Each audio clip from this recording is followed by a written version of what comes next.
Hey, hey, hey. Time for another out-of-this-world story from rSpace. In every family disaster, someone always has to take the fall. The scapegoat, the villain in someone else's version of events. Today on rSpace, that honor goes to OP, devoted dad, loyal husband, and apparently the designated punching bag. Cheating wife and daughter turned against me. I took my other kid and left them with nothing. Throwaway because I'm not comfortable putting this out there under my main account. I feel like a failure as a dad and a husband at the moment. It hurts just to type this all out, but I feel like someone could learn from my story at least. I, 46 male, have what I've always considered a loving family. My wife, Natalie, 43 female, and I have been married for 21 years. Being married for more than 2 decades with no major problems made me think I had a good handle on how to be a good husband. To the best of my knowledge, Natalie had always been happy. There had been a few fights and arguments, but nothing out of the ordinary. Always stuff that we resolved within a few days. The best thing about my marriage was that I got 2 beautiful daughters out of it. Lisa, 19 female, and Katie, 16 female, were my angels from the moment they were born, and I've always loved them more than anything in the world. I did my best to train them both to be good, upstanding adults. I know how tough it is to raise good kids these days, and there are some particular concerns when it comes to raising girls these days.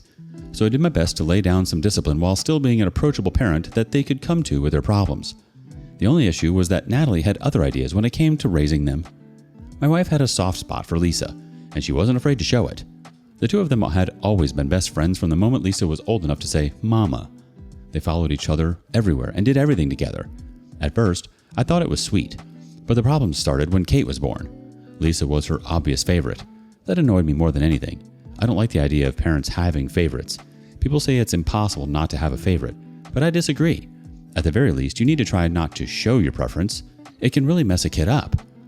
We had so many fights about this. It was probably the biggest sore spot in our marriage. It was around Kate's 8th birthday when I finally got through to Natalie about playing favorites. I was completely tired of it at that point, and I told Natalie that favoring one kid over the other was as bad as neglect. That seemed to touch something in her, and she became less blatant about how she treated her golden child. It wasn't perfect, but it was a start. But it wasn't easy. I always felt like I was the one trying to keep the family together. Lisa and Kate didn't really get along, and Natalie didn't care about their relationship as long as Lisa was always on her side. Sometimes I thought of splitting up with Natalie, but I stayed because I really did love her, and I wanted the kids to grow up with some stability. Despite my best efforts, though, everything fell apart eventually, and it wasn't my fault. I found out about Natalie's affair in a pretty silly way. She fell asleep with her phone in her hand. She was texting, and her thumb was holding down the keyboard so the phone didn't go to sleep.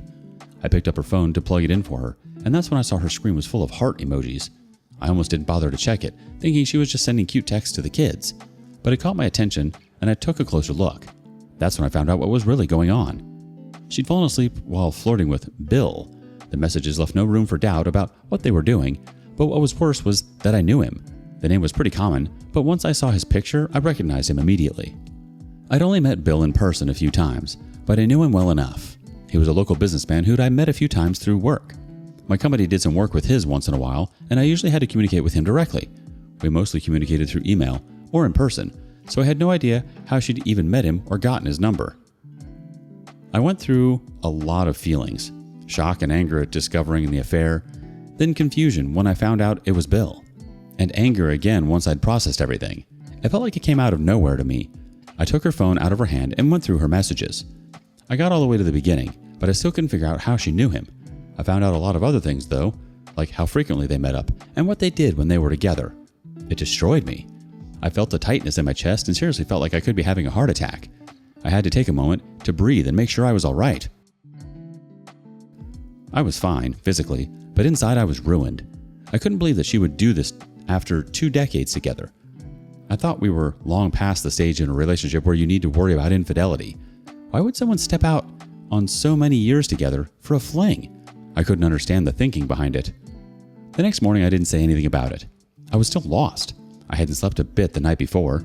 I went through the motions of getting ready for work and helping Kate get ready for school, but my mind was a mess. Just watching Natalie smiling and interacting with the family, you would have thought she was the perfect wife. Meanwhile, she'd been sexting a man I knew just the night before. I couldn't help but wonder whether she would be going to see him today. I sat in my car for 20 minutes after I dropped Kate off at school. I couldn't think clearly. Part of me wanted to storm back into the house, confront Natalie, and kick her out. But I was also worried. What would I tell the kids? What would they think of me if I kicked their mom out of the house?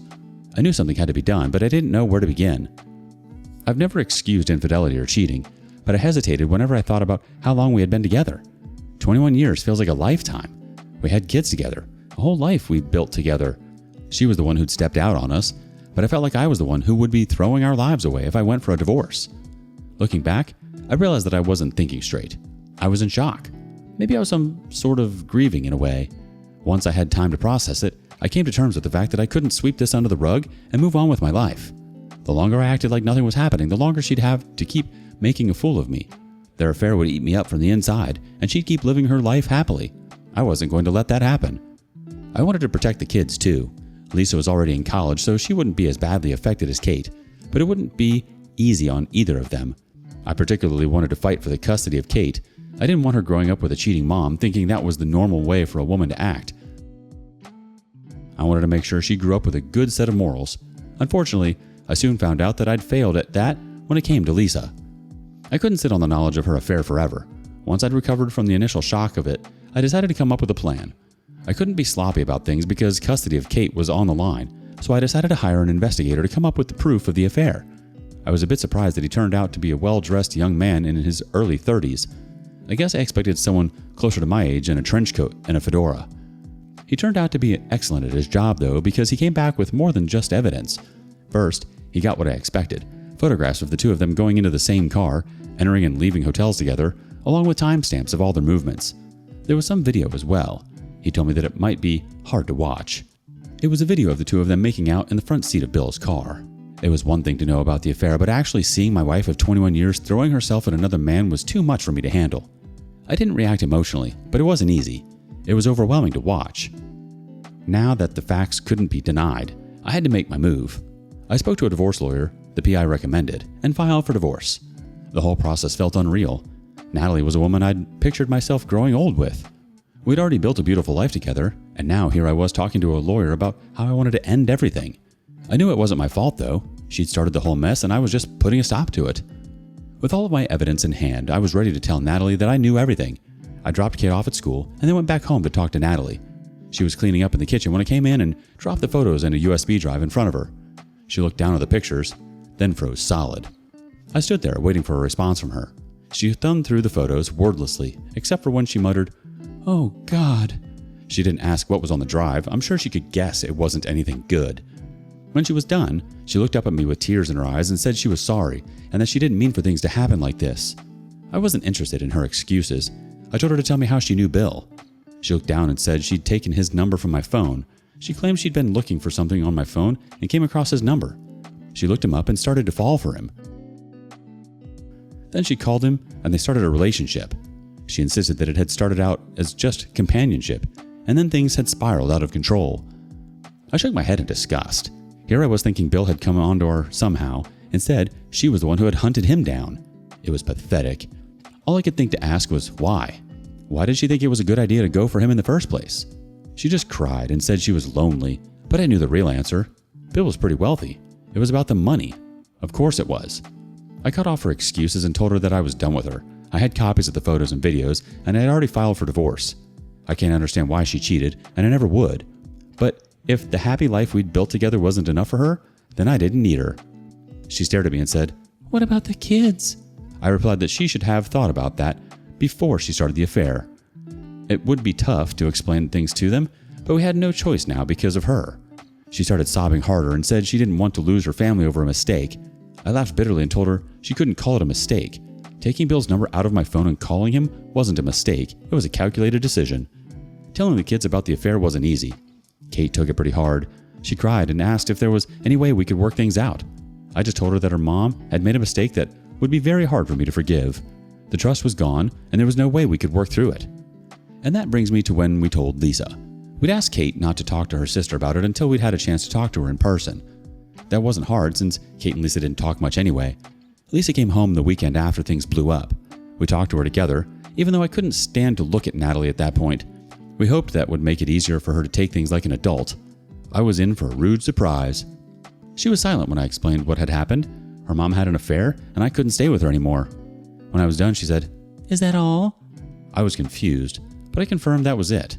She asked Natalie if it was true, and she nodded. She couldn't meet Lisa's eyes. That's when Lisa surprised me and lashed out. She called me insecure for breaking apart our family because her mom had made a mistake. I felt like something broke in me. I asked her if she really called that one mistake. I didn't want to give the kids too many details about what had happened, but I felt like it was necessary now. So I told her about how her mom had gone into my phone to get Bill's number and then gone after him. That wasn't a mistake. That was a carefully laid out plan. But Lisa didn't agree. In fact, she solidly took her mom's side and insisted that she had nothing to feel bad about. She said I must have done something to push her away. Just like that. With no evidence, Lisa was assuming I was the bad guy here. I looked at Natalie, but she didn't say anything. She was still sitting there with her head down, letting me take the blame for everything. I was disappointed to see that she wasn't going to take accountability. She was ready to let our daughter view me as the bad guy just to cover herself. I'm sure it felt good having someone take her side. I didn't want to be around either of them after that. I was angry at the two of them, but I was also deeply disappointed. I thought I'd raised Lisa better than that, but it seemed like I didn't know her as well as I thought. Now I'm stuck. I'm still going forward with a divorce, but Lisa refuses to talk to me. She still blames me for everything. I don't want to lose my daughter, but I also won't let myself be guilted into overlooking what my wife did to me. You stayed for the kids, kept things stable, fought for fairness, and she still went behind your back with someone she fished out of your own phone. And Lisa, I can't imagine how it feels to get blindsided by your kid like that. You've been holding it together all these years, playing the bad guy when needed, trying to raise your decent humans, and now she's looking at you like you burned the house down. But honestly, Natalie had her wrapped around her finger from the beginning. You were probably never going to win that one. Update. I was surprised at all the support I got on my own original post. Maybe I was being harsh on myself when I called myself a failure of a dad. A lot of commenters pointed out that the world throws all sorts of messages at young women these days, and Lisa could have picked up that disgusting viewpoint from anywhere. I could blame classmates or the internet, but I think the truth is that she's just too close to her mom. She's ready to forgive her for anything, even if it's as bad as breaking our family apart. I just happen to be the perfect person for her to blame.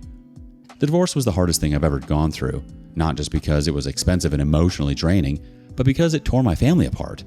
I was awarded custody of Kate easily. It wasn't much of a battle since she's old enough for her decision to carry some weight. She repeated emphatically that she wanted to live with me. It was touching, and I feel like her presence in my life is one of the only things that has kept me going through this nightmare. Lisa, on the other hand, completely turned her back on me. She's an adult already, so custody wasn't a factor with her, but she made it clear which parent she chose. Even worse, she was very vocal about how she would support her mom. She didn't even have the decency to try to deny her mom's affair. She owned it. Anytime she brought it up, she'd refer to it as her mom getting what she wanted. To Lisa, that meant another man with more money than me. Speaking of Bill, I talked to him about Natalie. He's unmarried, and he swore to me that he didn't know I was married to Natalie.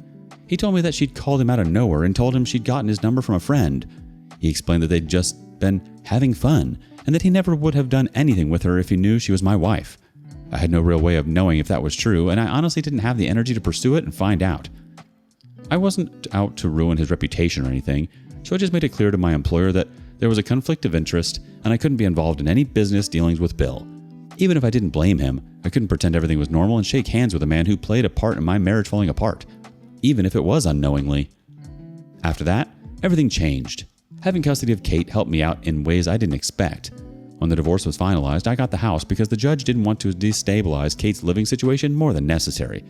Natalie and her lawyer tried to argue for selling the house and splitting the money, but the judge didn't like that idea. Kate had chosen to live with me, and as her primary guardian, the house stayed with me. It felt like a desperately needed win in a long chain of disappointments. While Kate moved into the house with me, Lisa moved and Natalie got a small place together with her. Money was tight for them. She didn't get the alimony she expected, and I found out later that she didn't get the huge financial upgrade she was hoping for in Bill, especially because he pulled away from her the moment he realized that she was more complicated than he thought. The last time I saw Lisa and Natalie in person was when they came to remove their things. I made sure Kate was at a friend's place because I didn't want her to deal with the two of them while emotions were still high. That turned out to be a good idea because both the two of them didn't hide their displeasure.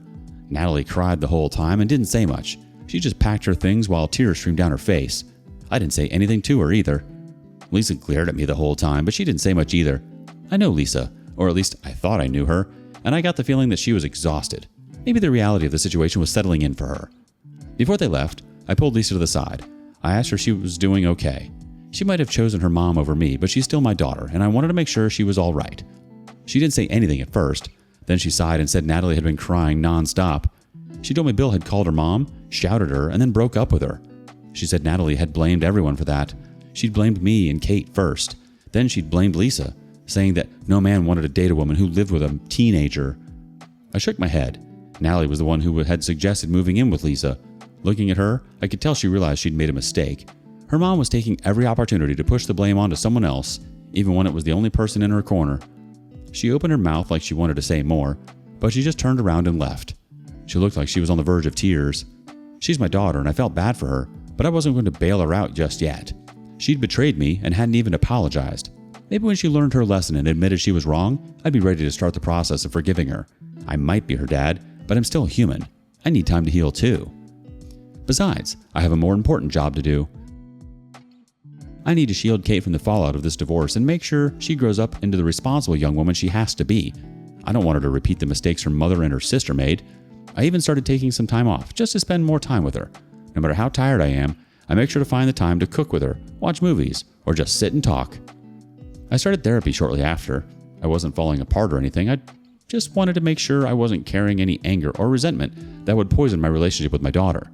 Lisa still hasn't come around, but she started messaging me again.